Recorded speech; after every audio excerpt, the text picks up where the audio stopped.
ខែនឹកស្រែនឹកស្រុកកំណើតយប់15កាសងវេគិតដល់មានដាក្រោមមេឃតែមួយកូនព្រួយខ្លាចម៉ែឯកាម៉ែនៅយ៉ាងណា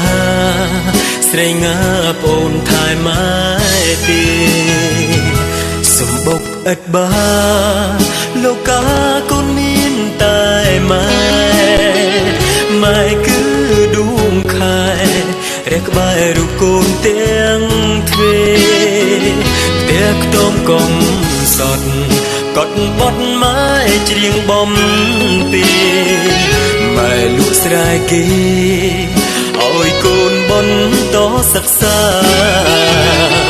វិថីវែងឆ្ងាយឈាមម្ដាយខ្លាចជាទឹកបិចញឹងម៉ែដូចពេជ្ររំលេចក្រងខ្សែវាសនាទោះព្យុះបោកខ្លាំងម៉ែបាំងប្រឆាំងទេវតាម៉ែប្រាប់កូនថាកូនប្រុសសម្លឹងឲ្យឆ្ងា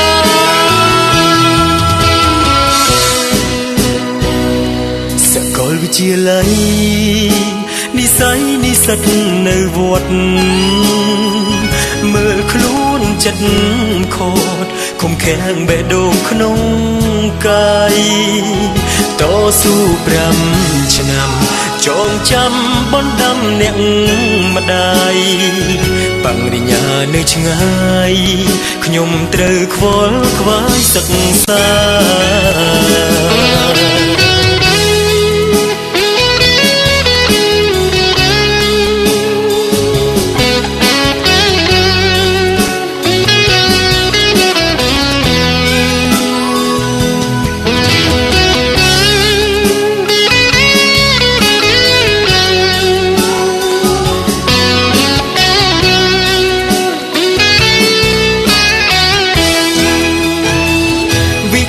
វែងឆ្ងា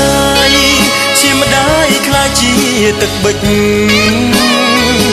ញឹងម៉ែដូចពេជ្ររំលេចក្រងខ្សែវាសនាទោះព្យុះបោកខ្លាំងម៉ែបាំងប្រឆាំងទេវតាកូនតាំងចិត្តថាយកបាំងវិញ្ញាជូន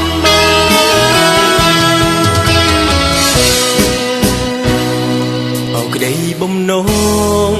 ម៉ែពងខ្លាចជាការពិត